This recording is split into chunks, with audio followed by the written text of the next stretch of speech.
this is Stampy, and welcome to a Minecraft video inside of Stampy's lovely world. I was trying to make it sound like as if I was being spooky, but I just sounded like, I don't know, like I'm announcing something in the theatre or in a circus or something, like the ringmaster. Hello, ladies and gentlemen. Right, it is Halloween, which means we are going to be having ourselves a Halloween special. I'm being joined by Pumpkin Fizzy Elephant, Pumpkin Polly Reindeer, and there we go, non-pumpkin Willy Beaver. Is it weird that, like, William looks weird because he's the one not wearing a pumpkin? I think I got a pumpkin. Oh, I haven't got a pumpkin. It's okay. No one give me the pumpkin. I don't want one because they're so annoying because you can't see anything when you have a pumpkin on your head. It's funny when everyone else has a pumpkin on, but I don't want to have one on. Anyway, right then, let me go and have my breakfast. Nom, nom, nom, nom, nom. Very tasty. Barnaby, you can stand up and you can join me. And we're going to keep up with my tradition. So for Halloween, in my lovely world, what I try to always do is have three spooky stories set inside of my lovely world. So we did, last year was like 3 films in the cinema. We've done 3 plays in the theatre. I've done like 3 bedtime stories. I had 3 nightmares one year, which was a horrible year for me. And so today, we're going to do 3 stories, which I'm going to read over in my library. But first, I need to read someone on the sign of the Love Garden, and the person that I'm adding to it today is Gravity Breaker, which is a pretty cool name. And the reason I'm adding Gravity Breaker is because they drew this really cool picture of me, and yeah, it's just amazing. I love the shading and the cartoon style, and the eyes amazing. Well, I don't need to show how amazing it is. You can see how incredible it is, and the fur on my chest looks so good. So thank you so much for doing that, Gravity Breaker, and welcome to my Love Garden. So right then, let's go and head over to the library. I think this way, maybe the fast way. Oh, we've got pumpkin pie to eat today. I don't know. It's like you make the most of all of like the slightly Halloweeny things that you can. Oh, now we know how how William got up to the top of my house. Yeah, like anything slightly Halloweeny, you just kind of have to grab them. Whoa! Look at that breakdancing squid. Did you see that? That was impressive. That breakdancing squid was absolutely incredible. Anyway, getting very distracted. So yeah, inside of here, I have I've changed the library a little bit. I have. Well, I haven't, but someone has put a bunch of dirt all over the place. But yeah, what I have done is I did a little reading corner because there was all of like these bookcases, and there was like one little tiny wooden bench that was down there, but no one ever read on there because, well, one, because you know, generally can't read very many of the Minecraft books, and also just because it was a horrible wooden bench. So now I've added a nice little chair for me down here. Barnaby, you can sit down there, and my helpers can all gather around together on the green sofa. And I will go and begin reading the 3 stories, the Terror Trio, as I've called the book. So these are 3 stories which I have written that are all themed around both my lovely world and Halloween. And so yeah, let's waste no time and go straight into the first one. On the night of Halloween, when the world is dark and the inhabitants have gone to bed, something miraculous happens at SS Stumpy. The entire ship begins to glow under the moonlight. Then a figure appears in the captain's quarters. It is a pirate. A headless ghost pirate, drawn to the ship because of its similarities to the one he used to command. The pirate captain was once a fearsome figure in the 7 seas, until he met his gruesome demise and lost his head. Did a guillotine chop off his head? Did a shark eat it? Did an even more fearsome pirate slice it from his neck? Not quite. The pirate captain lost his head in an even more gruesome but much more common way than any of these. He sneezed without shutting his eyes, which I'm sure you already know causes your head to explode. Luckily for the captain pirate, he was a ghost, so despite his headless situation, he could still walk, if a bit clumsily. Apparently, even ghosts need eyes. The ghost captain stumbled his way around the world until he discovered a head. Well, it was a pumpkin with a face carved into it, but he wasn't in a position to be picky. The pirate captain wore his new head and showed it off to some of the locals. Henry wasn't impressed by the similarities, and poor Harrison was terrified as the ghost pirate entered his room in the middle of the night. While blindly wandering the world, the pirate captain accidentally fell into Stampy's nether portal and ended up meeting a lonely ghast. Just like the pirate, the ghast was missing a crucial part of itself. Not a head, a body. The pirate captain discarded his veggie head and teamed up with the ghast.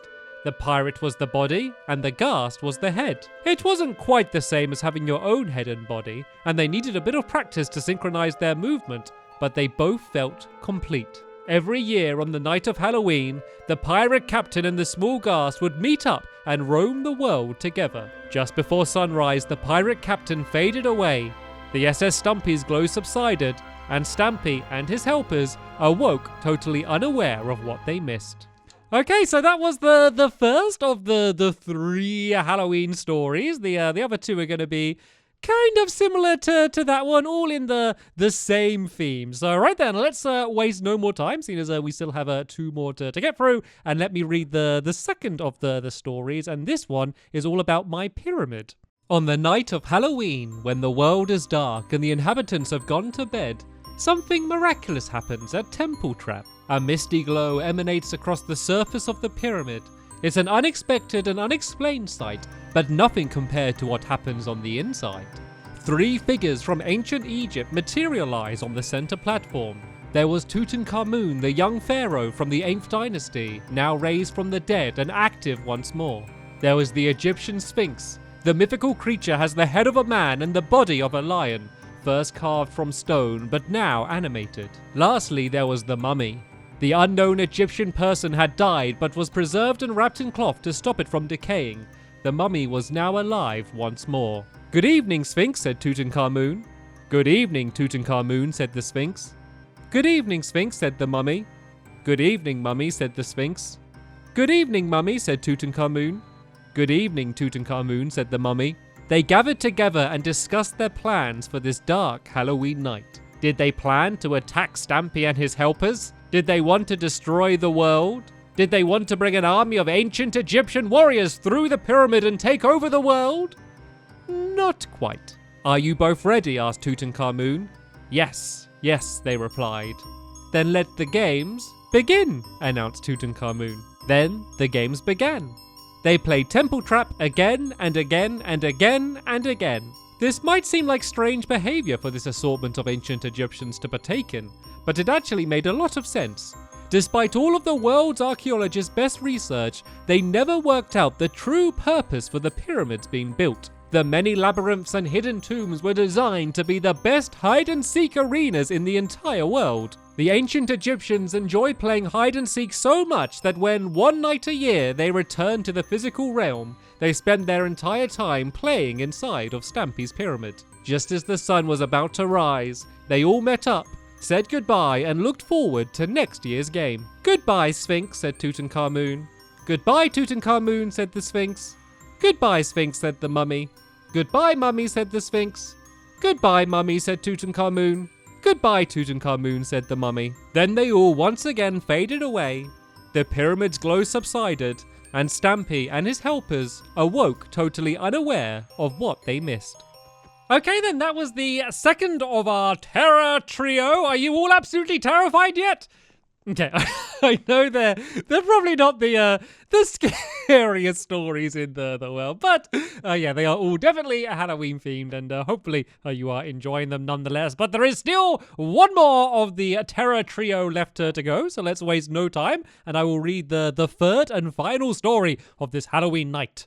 On the night of Halloween, when the world is dark and the inhabitants have gone to bed, something miraculous happens at the clock tower. The entirety of the enormous tower begins to glow, and 2 figures emerge from the clock face. There was Sol, who represented the sun and daytime, and there was Manny, who represented the moon and the nighttime.